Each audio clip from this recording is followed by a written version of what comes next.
जालोर में PCC chief Govind Singh Dotasra ने जयपुर में कांग्रेस नेता प्रताप सिंह खाचरियावास के आवास पर ईडी की कार्रवाई को लेकर कहा कि सरकार के खिलाफ आंखों में आंखें डालकर बात की तो ईडी का छापा स्वाभाविक है, लेकिन हम बब्बर शेर है, डरेंगे नहीं। वहीं नेता प्रतिपक्ष ने ज्ञानदेव आहूजा के मंदिर विवाद पर कहा कि भाजपा ने नोटिस देकर उनसे 3 दिन में जवाब मांगा था, जवाब आया क्या?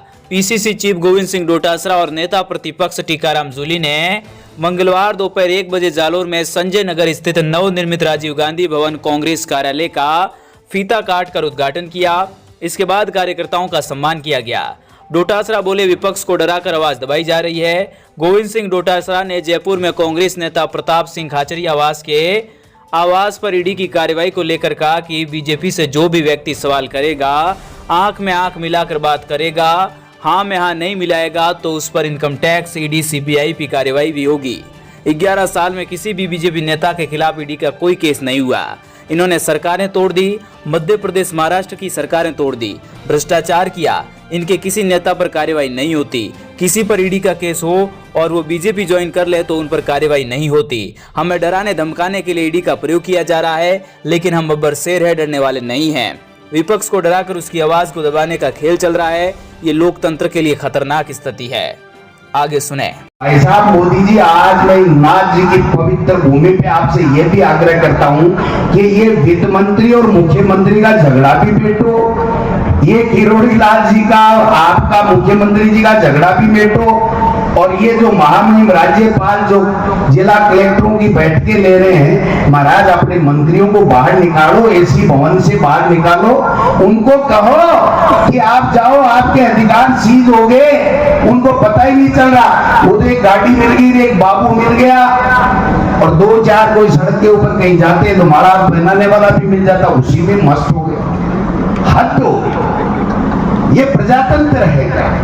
मंत्री हुआ करते थे, मुख्यमंत्री हुआ करते थे, लवाजमा होता था, जन सुनवाई होती थी, समाधान होता था, अफसर लाइनों में रहते थे।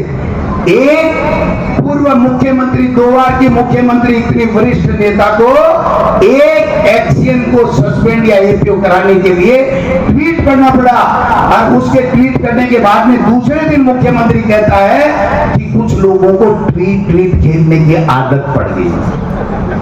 अब उनको दिल्ली से समाचार आया, अरे बाबा जी क्या बोल गए, कहीं अमल तो नहीं खा लिया था? बोले साहब मैंने तो मुख्यमंत्री, पूर्व मुख्यमंत्री अशोक गहलोत के लिए कहा कि बोले तारो काको ट्वीट पढ़ो वसुंधरा के ऊपर, नाम तो लियो को नहीं, लोग कहला का मीडिया का बंधु हंस रहा है, कहला का भाई जी वसुंधरा जी पर बोला के, लेकिन अब वो तो मीडिया के सामने आते ही नहीं। इसलिए मैं कहना चाहता हूं कि डरने की आवश्यकता नहीं है, चिंता करने की आवश्यकता नहीं है।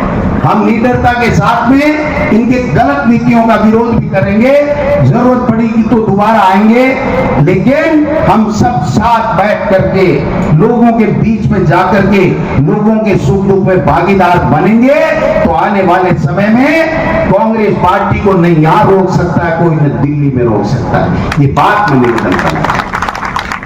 उन्हें आप सब लोगों का बहुत बहुत धन्यवाद। कोई ज्यादा हो गई हो, पहले एक अंतरदेशी आता था, जब कोई सेठ साहूकार, कोई महाजन, कोई पंडित जब आश्रम जाता था, 2-2 साल से आते थे, आने के साधन नहीं थे, तो एक चिट्ठी लिखते थे, और चिट्ठी लिखते थे तो उसमें ऊपर ही ऊपर होता था अत्रम कुशलम तत्रास्तु, यानी मैं यहाँ पर कुशल पूर्वक हूँ, आशा करता हूँ कि आप भी अपने स्थान पर सब लोग राजी खुशी होंगे। और आखिरी में लिखा होता था कि कम लिखे को ज्यादा समझना, ये कागज छोटा पड़ गया, मेरे भाव छोटे नहीं हैं, तो मैं आपसे आग्रह करना चाहता हूँ, इनसे भी यहाँ नहीं है, उनसे भी, कि सब लोग एक साथ बैठ करके, एक जाजम पर बैठ करके कांग्रेस को मजबूत करो, लोगों के बीच में जाओ, उनकी तकलीफें दूर करने का काम करो।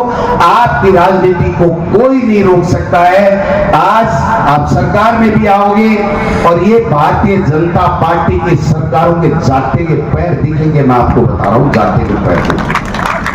आप सब लोगों ने हमें मान सम्मान दिया, साफा पहनाया, रास्ते में भी स्वागत किया, यहाँ भी किया। सुखराम जी ये मुंडे के लगा दिया आपने माँ बहना गीत गावे जी गीत गावड़ी जी हो रहा है। मैं थाने एक ही निवेदन करना चाहूँ, थाने तो कला है एक एक मैंने भूख हड़ताल करवा की इस जनता के लिए दरी बिछा दो, आपके लिए पलक पावड़े बिछाने के लिए ये जनता तैयार बैठी है। इन्हीं बातों के साथ मैं पुनः जिलाध्यक्ष जी का, तमाम हमारे जिले के पदाधिकारियों का, सभी ब्लॉक अध्यक्षों का, सभी मंडल अध्यक्षों का, सभी बूथ अध्यक्षों का, सभी अग्रिम संगठनों के पदाधिकारियों का, सभी सेल प्रकोष्ठ तमाम कांग्रेस के लोगों का धन्यवाद देना चाहता हूं।